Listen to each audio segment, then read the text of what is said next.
Valid, bir dənə sual vereyim sərnişin kimi. Bu askı sistemi sərnişin kimi öz maşında var, idarə edirsən. Nə düşünürsən bu askı sistemi barədə? Mən də öz fikirlərimi bildirəcəm. Açığı mən dünən internetdə oxuyanda dedilər ki, güya bunlarda askı sistemindən müəyyən qədər şikayətlər var ümumilikdə. Bəli. Açığı ChatGPT-dən soruşdum, bundan nə şikayət ola bilər? Dedilər ki, o da deyir ki, forumlarda bundan yazırlar. Yəni xarici forumlarda falan da var. Amma hələ ki biz indi Bakı-Sumqayıt yolda, düzdür? Bakı-Sumqayıt yolunda biraz yəni dalğavari çuxurlarda, yəni belə çuxur deyil də, bildiyin sadəcə dalğa gedir. Bizim yollarımızda bu adi bir haldır. Ona görə də belə pis deyil, açığı pis deyil. Yəni belə sərtlik yoxdur. Sərtlik yoxdur. Əsas odur. Yəni o zərbəni çox da pis hiss eləmirsən. Onu qəşəng vurğuladın. Yəni belə enişli yoxuşlu yollarda onu biz hiss eləmirik. Amma ki o məsəl üçün belə yollar olur, hansı ki bax indi hiss elədim. Biraz sanki burada artıq bir balaca öz askı sistemi yenə də lap pis deyil. Yəni pis sərt maşınlar var ki, o zərbəni vurur. Düzdür, burada təkərlər oynayır. Burada sport təkər deyil deyə. Sən bura biraz sport təkər qoysan, biraz bura böyük disklər qoy, profil aşağı olsun, o zərbə qat-qat çox olacaq. Dərhal sən istəyirsən onu. Amma yəni belə şəhər sürüşü üçün, normal sürüş üçün bu təkərlər ən normaldır. Yəni onsuz da üstünə gələn təkərlərdir də. Bəli. Neçədir? Zavod 225 65 16 olmalıdır. 65-16. Yəni bildiyin balaca təkər də deyil.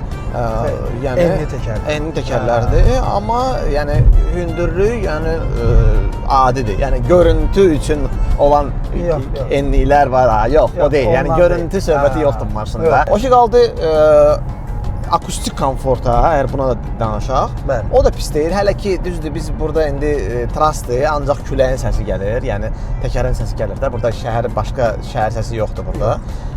Belə də yəni ortadır. Deməzdim ki, azdır, az deyil, var. Normal səs gəlir. Yəni bir qat fişələrdir, yəni abişumka eləməmsən, nədirsə odur da, yəni Çin də xüsusi belə abişumka keyfiyyəti ilə seçilmir, deyim ki, belə Çinin məşhur abişumkası da yoxdur, yəni adi də belə büdcəli maşın üçün məncə adi bir səsdir.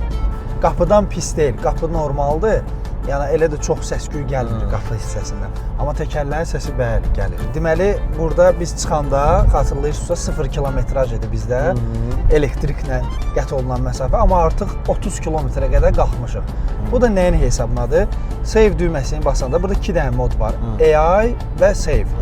AI o deməkdir ki, özü qərar verir. Özü qərar verir və sənin çox maraqlı bir funksiya var ki, burada deyir ki, sənin sürüşvə uyğun olaraq kombin eləyir, naviqasiya və hətta yaddaşa bilir və təxmin eləyir ki, sən burada misal üçün yolu enişli sürətsən, yoxuşlu sürətsən, o özündə bazada saxlayır bu məlumatları. Çox maraqlı məlumatdır.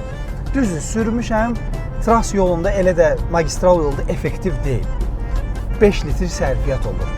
Amma save modu ilə indi mən inşallah ki, çəkilişdə də göstərəcəm sonda. Təxminən 4 litr sərfiyyatımız olmalıdır. Görək, həqiqətən də 4 litr olacaq yoxsa. Bu da nəyin hesabına? Save-i qoyuruq, 70% zaryatka qoyuruq, artıq 65%-dadır.